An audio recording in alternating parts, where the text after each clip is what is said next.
दोस्तों, अगर आप इंडिया में हो और खासकर नॉर्थ इंडिया के रीजन में हो तो आपको यह वीडियो जरूर देखना चाहिए। आज का वीडियो बढ़ती हुई गर्मी पर है। जी हाँ, क्योंकि यह गर्मी साल दर साल तेजी से बढ़ती जा रही है। बात करें 2022 की तो उस समय की गर्मी 122 साल के रिकॉर्ड को पीछे छोड़कर अपनी पीक पर थी। लेकिन फिर आया 2023, जिसमें वैज्ञानिकों ने यह दावा किया कि यह गर्मी पृथ्वी के इतिहास की सबसे भयानक गर्मी है, क्योंकि इसने 2000 सालों के रिकॉर्ड तोड़ दिए। लेकिन रुकिए, अब आता है 2024, जिसका पूरा सीजन ही नहीं बल्कि हर एक महीना अपने आप में ही एक रिकॉर्ड बनता जा रहा है। आप देख सकते हैं कि कैसे हर महीने गर्मी का पारा बढ़ते जा रहा है और यह खत्म होने का नाम ही नहीं ले रहा। कुछ जगहों पर गर्मी इतनी ज्यादा है कि वहाँ का तापमान 52 डिग्री सेल्सियस तक पहुँच गया है। और यही नहीं, यह तापमान 56 डिग्री सेल्सियस तक पहुँच सकता है। अब जरा सोचिए, यह तो 2024 है, लेकिन आने वाला साल 2025 कैसा होगा? तो चलिए जानते हैं तापमान में तेजी से हो रही वृद्धि की असल वजह क्या है और यह रुकेगी या फिर नहीं। देखो, ऐसी कोई बड़ी घटना प्राकृतिक संतुलन या फिर मानव गतिविधियों पर निर्भर करती है। जी हाँ, इसके पीछे यही दो कारण है। सबसे पहले समझते हैं प्राकृतिक संतुलन। देखो, हम सभी को पता है कि हमारी पृथ्वी पर कई सारे मौसम पाए जाते हैं और यह संभव हो पाता है क्योंकि हमारी पृथ्वी लगातार घूमती रहती है और इसी घूमने की वजह से प्रशांत महासागर में उठने वाली कई गर्म जलधाराएं हिंद महासागर की ओर चली जाती हैं, जिसे वैज्ञानिकों ने एल नीनो का नाम दिया। दरअसल इसमें होता यह है कि यहाँ पर आने वाली कई गर्म जलधाराएं हिंद महासागर में आती हैं और भाप के रूप में ऊपर उठने लगती है, जिसमें बादल बनते हैं और यह बादल आसपास के क्षेत्रों में बारिश कराते हैं। लेकिन जब यह जलधाराएं कमजोर पड़ जाती हैं और ज्यादा भाप नहीं बन पाता है तो जिसकी वजह से कम बादल बनते हैं और बारिश भी कम होती है और इस क्रिया को ला नीनो कहा जाता है। यह प्रत्येक 4 सालों में एक बार जरूर होता है, यानी कि जिस साल एल नीनो आता है उस साल भारी मात्रा में बारिश होती है और जिस साल ला नीनो आता है उस साल सूखा पड़ जाता है और भयानक गर्मी भी। यह तो थी प्राकृतिक घटनाएं। लेकिन अगर आप ग्राफ देखोगे तो 2022 में 122 साल के रिकॉर्ड टूटे थे और वहीं 2023 में वैज्ञानिकों के हिसाब से 2000 साल के रिकॉर्ड टूटे थे और 2024 में हर एक महीने में एक रिकॉर्ड टूट रहा है। तो इससे साफ है कि प्राकृतिक घटनाओं के साथ साथ कई और भी ऐसी घटनाएं हैं जो इसे बढ़ाने में काफी मदद कर रही है और वह मानवकृत घटनाएं हैं। तो चलिए जानते हैं इनके बारे में।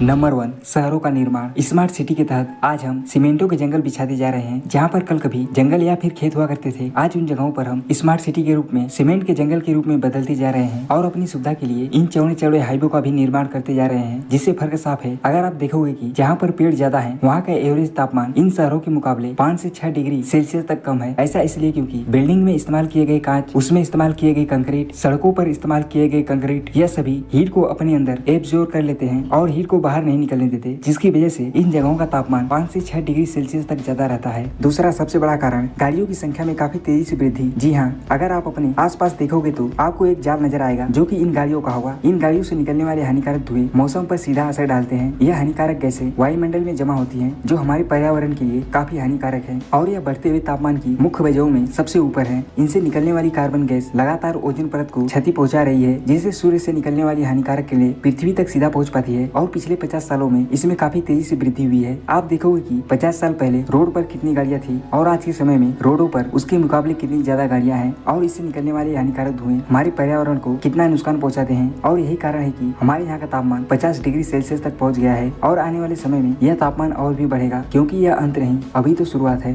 नंबर 3, तापमान में वृद्धि का तीसरा सबसे बड़ा कारण पेड़ों को काटा जाना या फिर पेड़ों की भारी कमी। जी हाँ, जिस तरह से हमारी आबादी तेजी से बढ़ती जा रही है उस तरह से पेड़ों की आबादी तेजी से कम होती जा रही है। कभी स्मार्ट सिटी के नाम पर, कभी स्मार्ट रोड के नाम पर, तो कभी एनर्जी मटेरियल के नाम पर इन पेड़ों को काटा जा रहा है। और यह पेड़ हमारे जीवन और हमारी धरती के लिए कितना जरूरी है यह कोई बताने की जरूरत नहीं है, लेकिन फिर भी हम हर साल सिर्फ सिगरेट बनाने के लिए करोड़ों करोड़ों की संख्या में पेड़ काट देते हैं। नंबर 4, बढ़ती टेक्नोलॉजी। जी हाँ, इंसानों ने अपनी जरूरत और सुविधा के लिए हर एक चीज का निर्माण किया है, फिर वो चाहे कितना ही खतरनाक क्यों ना हो। जैसे कोयले को जलाकर बिजली बनाना। इंसान अपनी सुविधा के लिए बिजली तो बना लेता है, लेकिन उससे निकलने वाली हानिकारक गैसें जो बाद में हमें ही नुकसान पहुंचाती है, इसका कुछ नहीं करता। इसके साथ ही टावरों का जाल बिछाना, आधुनिक मिसाइलों का निर्माण करना, इसके साथ ही कई और भी कारण हैं जो इसमें शामिल होते हैं। तो अब क्या हम इससे बच सकते हैं? जी हाँ, क्यों नहीं, लेकिन इसके लिए हमें अधिक से अधिक पेड़ लगाना होगा, साथ ही अपने आसपास के जगहों को क्लीन करना होगा और खास करके नदियों को। इसके साथ ही हमें सिर्फ उसी पर ध्यान देना चाहिए जो हमारे लिए काफी जरूरी है, बाकी सभी चीजों को साइड में करना पड़ेगा। जैसे बड़े शहरों में गाड़ियों को बैन करके उस जगह पर ट्रेन और बसों को प्रमोट करके, डीजल गाड़ियों को पूरी तरह से बंद करके इलेक्ट्रिक व्हीकल को प्रमोट करना और खास करके छोटे इलेक्ट्रिक व्हीकल को प्रमोट करना, तभी जाकर हम इस समस्या से निकल पाएंगे। नहीं तो 2025 हम सभी का इंतजार कर रहा है, जो कि इससे भी भयानक होगा। बाकी अगर आपने वीडियो को यहाँ तक देखा है तो प्लीज वीडियो को लाइक करके सब्सक्राइब जरूर कीजिए, ताकि हम आपके लिए इसी तरह की और भी जानकारी लाते रहें।